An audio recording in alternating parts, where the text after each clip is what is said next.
Thank you very much, and let me welcome all of you. Actually, Andres has already answered the most pressing questions, so I don't know whether there is any excitement in what I will say.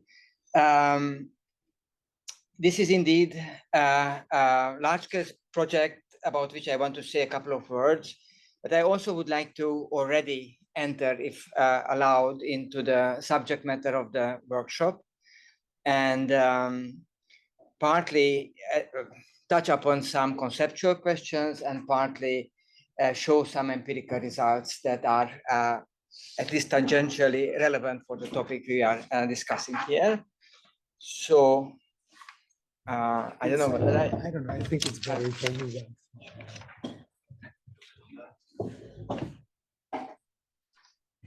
What I'm supposed to do to make it function? Yes, it started already, I think. Okay, so I wanted to first just say a couple of words about the parameters of this Horizon project. So it is collaboration across 7 universities and think tank or do tank, as I just heard mentioning. There is, on the one hand, a task to say something about the landscape of neo-authoritarian or illiberal challenges across Europe. But within that, we have some focus on specific countries, the countries where the institutions are from. And here we have a bit of a news for those who followed AUTHLIB but may not have heard about this. And this is that we have decided to extend our empirical analysis to United States and Germany. We are waiting for the final approval from the EU for that. That's supposed to arrive in a couple of days. And then we will have surveys in these countries as well. The world has changed quite a bit since the project has started. It started 3 years ago, and it will end probably next January. But the world around us has become very different. We thought that our topic is relevant when we started, but then we realized it's much more relevant than we thought.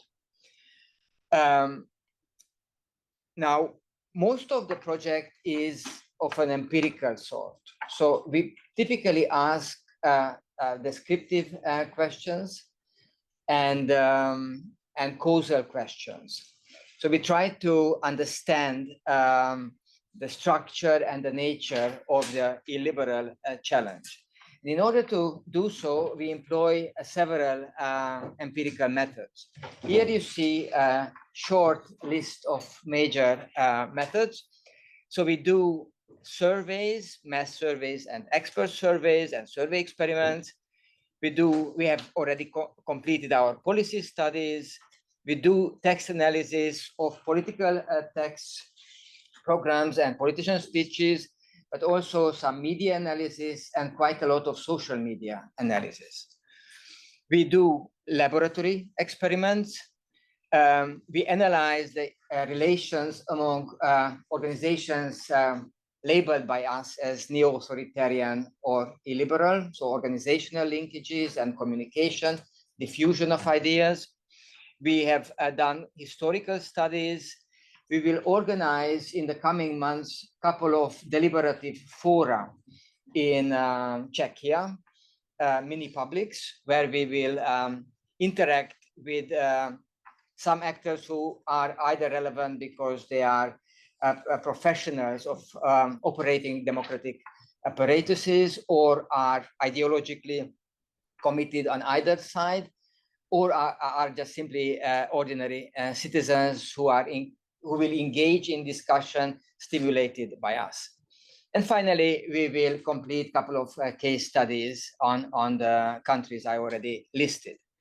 Now, as Andres said, there is a special role to be played by this workshop, and it is to try to help us to answer the question, what is the adequate response to the challenge that we face today? So we would like to have some normative guidelines emerging from the discussions here. I understand that many of the presentations will be more of the sort that described how we got here and what is the the nature of the contestation. But we hope that there will be some lesson that we can draw that will help us to put together a set of recommendations. What is permissible in these conditions vis-a-vis the intolerance or the liberty of the opponents of liberty, hate speech, state neutrality are some of the key topics of the workshop of today and tomorrow. Now, let me say a couple of words about the conceptual toolbox. Well, one starting point is liberal democracy. And to make a very long story very short, we think of liberal democracy as being some sort of a democracy, that is, it has some sort of political equality and a majoritarian decision-making at the end, but it is strengthened by the institutionalized, constitutionalized set of individual rights. Now, if you define a liberal democracy in that way, you immediately see the difference between liberal democracy and democracy on the one hand, and liberal democracy versus liberalism on the other hand. And we think that liberal democracy should be the anchor of defining illiberalism. So illiberalism is an opposition to the fundamental principles of liberal democracy and not of liberalism and not of democracy. What are the three major constituting blocks of liberal democracy? There are very many ways to structure this field. So the position here is that we try to bring them under three labels. One is limited government. And here we mean mainly individual rights and limitation, institutional limited checks and balances and stuff like that. Open society, rational, universalistic and civic relations, social relations, not only institutionalized political relations, and state neutrality, which in a short means impartiality vis-a-vis social groups, that is in terms of no discrimination, and also vis-a-vis various conceptions of the good that do not question pluralism. Again, you will hear much more precise definition of that concept during the 2 days that are in front of us. But if you take these three building blocks as being constitutive to liberal democracy, then immediately you can define illiberalism as an attack against any of these three. So this is the definition I propose. So illiberalism is a practice, maybe I should see, I don't know. Do you see? Or I'm not as big. So it's partly practice and partly set of ideas. It's not one single ideology. It's a set of ideological modules that can be scattered around across various ideologies, but of course there can be some specific ideologies that are dominated by these ideas. Now, when you look at the debates today, and actually even if you go back in time, you see that two of these three elements are criticized from one direction typically, and the third element is criticized from various directions. So when you look at open society, the typical criticism against open society is that it undermines communities, and to the extent that the human being is a socially embedded individual, it also undermines the individual, the person as such. The limited government is typically criticized from the point of view of effective governance, making it impossible. So in both cases, criticism tends to come from one direction, although it could come from the opposite direction as well, but most of the attacks come from one direction. But when we speak about neutrality, you see this being attacked from various corners, probably because neutrality is a more fuzzy concept, and therefore it kind of attracts criticism from various angles. The most famous two criticism is the first one is that neutrality is bad because it causes social integration. implying some sort of moral relativism.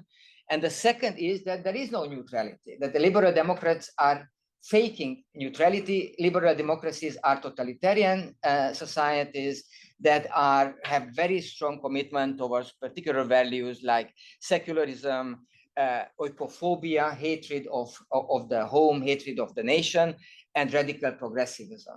So these are obviously contradictory criticism, but at the same time, sometimes used almost in parallel with each other. Now, the way how I propose to put all these things together and to have a kind of more positive definition of illiberalism is to say that illiberalism is mainly about power concentration and or partisan state and or closed society. And power concentration meaning primarily attack on individual rights or on checks and balances, so to attack basically horizontal and vertical accountability. Partisan state is some sort of distributive bias and imposition of cultural political norms on the society. And preference for closed society implies opposition to universalism, things like universal human rights or any norm that go beyond the closed community. And it also implies rejections of scrutiny, skepticism, rejection of debates concerning the community's fundamental idols or values, and a lack of respect towards opponents, including in some cases violence or threat of violence, so some sort of irrationality. Now, obviously, these are very abstract things, and once you get to the more operationalized level, then it becomes clear what they mean. We try to operationalize some of these things in a survey context, but you can operationalize them differently if your empirical material differs. In the specific survey that we ran in our 7 countries that we try to run in the coming weeks, in the months in United States and Germany, we have large battery of questions. So here I present one particular operationalization of illiberalism. One element, as I mentioned, is power concentration. So items that indicate that the person doesn't think that critical media is essential for democracy, or the person supports strong leaders who are above the law, or supports governments who bend the law to get things done, are considered to support power concentration, and therefore being against one fundamental principle of liberal democracy. As far as partisan state is concerned, we didn't have perfect items, but the item that refers to the wish that the will of the majority should always prevail, the attitude according to which it is not essential for democracy that courts treat everyone the same, so legal equality, or that the rights of minorities are protected, are used to measure partisan state. And closed society is again measured by 3 items. One says that society needs protections against international influence, and therefore that is more important than opening up. Actually, opening up our societies are dangerous. That women should be prepared to cut down on paid work for the sake of the family, and teaching teenagers about tolerance towards sexual minorities can cause harm. So if you agree with all these items, then you will score high on the closed society dimension. The first 2 components, that is power concentration and partisan state, are about how to organize our political systems. So if you take the 2 together, that is a political understanding of illiberalism. The third one is a more cultural understanding, closed society. So we played with having an index of illiberalism that includes only political elements and one that includes the cultural elements as well. And the reason why we thought it makes sense to separate the 2, because conservatives are more likely to agree with the cultural elements. And we thought that maybe we should have an index that appeals or does not discriminate by definition across various ideological left and right corners. So we played with both scales. trying to see how various parties and individuals score on these scales. So if you take power concentration and partisan state, that's political illiberalism. If you take all three, that's the comprehensive illiberalism scale. To show how the two are related, within our 7 countries, we identified a couple of illiberal parties, and you see that among these illiberal parties, there is a correlation between the two, but at the same time, there are, how does it work? Anyway, so there are some parties that score very high on political illiberalism. These are Fratelli, Lega, Reconquête, and Jobbik, but they are quite low on cultural elements, so therefore on the comprehensive illiberalism scale. And here you find parties that are high on the cultural and to some extent on the political as well. Interestingly, the Czech communists turned out to be high on both, which kind of contradicted our original assumption. We thought that left-wing illiberals will be the ones who will score low on closed society. They are the ones who are not in favor of discriminating against women. They are the ones who are not in favor of discriminating against sexual minorities. Well, that could be true in general, but it's definitely not true about the Czech communists. And then we looked at the 5 dimensions that are supposed to correlate most with illiberalism. That is kind of clerical religiosity. I have the scales if you are interested how we measure that. Kind of very conservative religiosity, traditionalism, authoritarianism, xenophobia, and nationalism. And the message of these results is that, yes, illiberal parties score higher than average on all these dimensions, but there is a very large variance. And particularly striking it is that there are quite many illiberal parties, even in our own small sample, that are below the average on some of these dimensions. We have quite many parties that are not authoritarian, that are not religious, or are average on some of these dimensions like traditionalism and authoritarianism. There is one dimension that is most often used as synonym of illiberalism, and this is populism. So we gave special attention to that phenomenon. We measured with a long scale. And here you see how our illiberal parties score on that particular dimension. And again, what you see that, yes, they are on average populist, but actually they are not particularly so.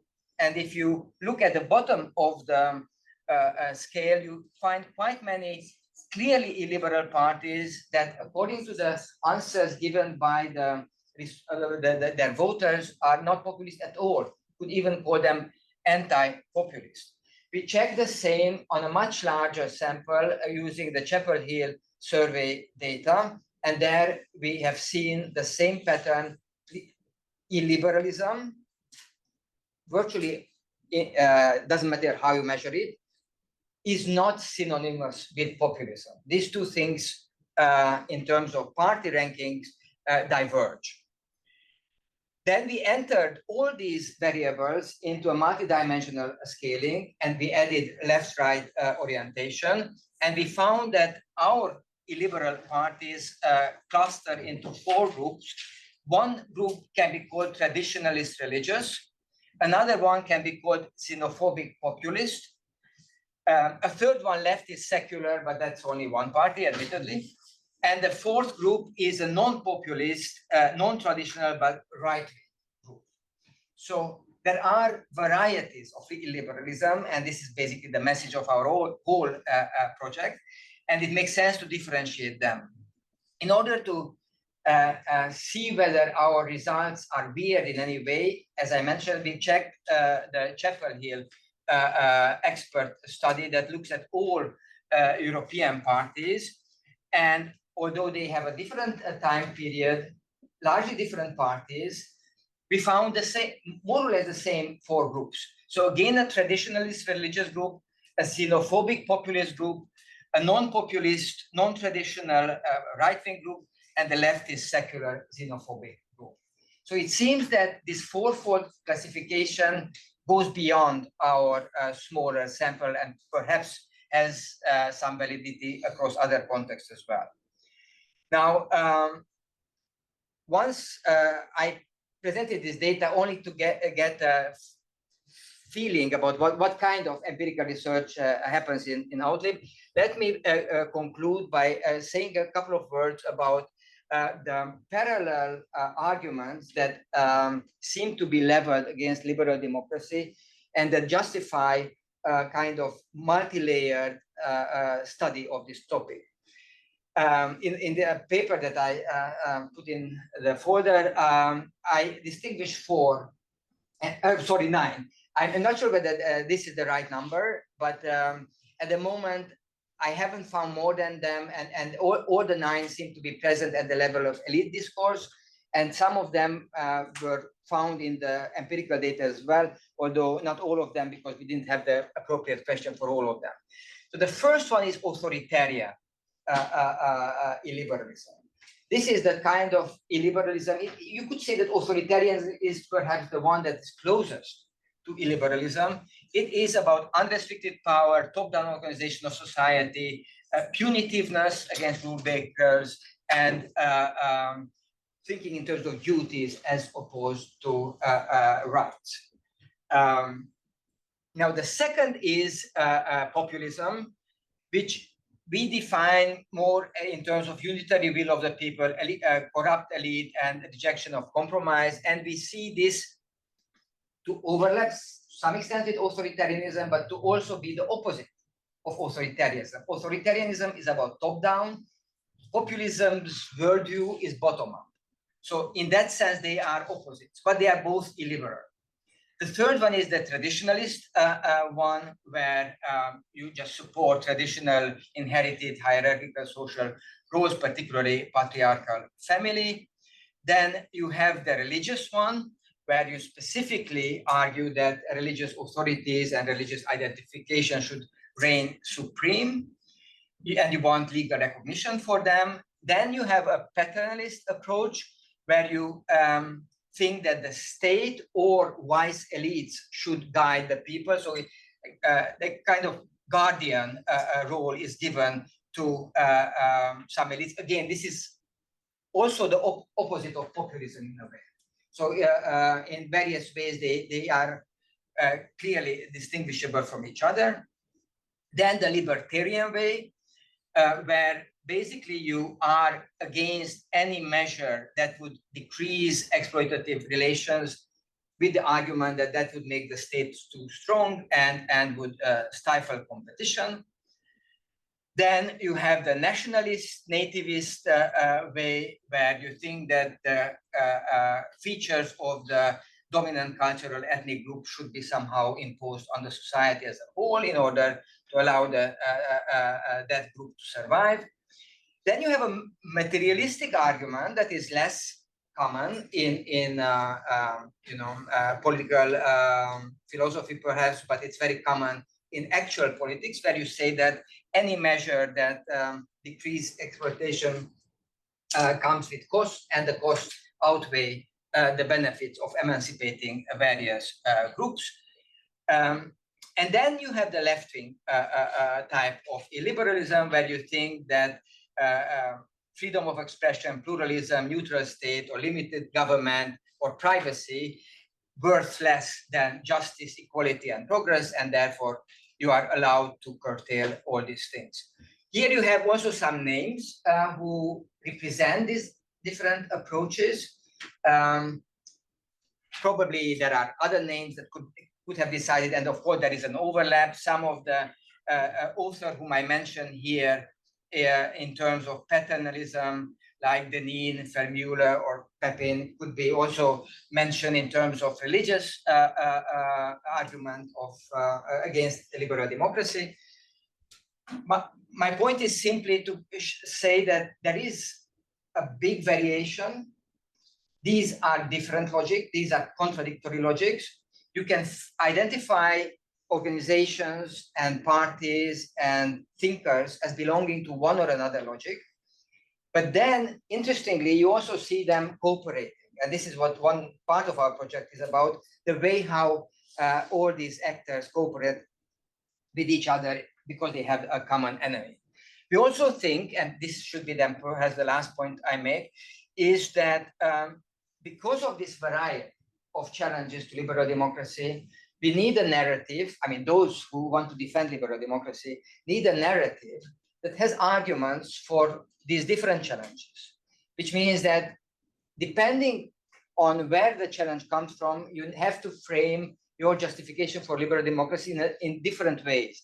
So in different countries, in different contexts, there are different challenges present, and therefore one needs a vocabulary, one needs a flexible narrative that can provide an answer to these different challenges. We also hope that we can even empirically see which arguments work against which orientation. We will have laboratory experiments where we will try to see whether people can be made think differently about liberal democracy, listening to various arguments, and then perhaps we learn that some of the arguments work in some case, but not in the other, and then we can give a more differentiated set of recommendations. So this was what I wanted to say about the project and some of the dilemmas we have in a nutshell. Thank you very much for your attention.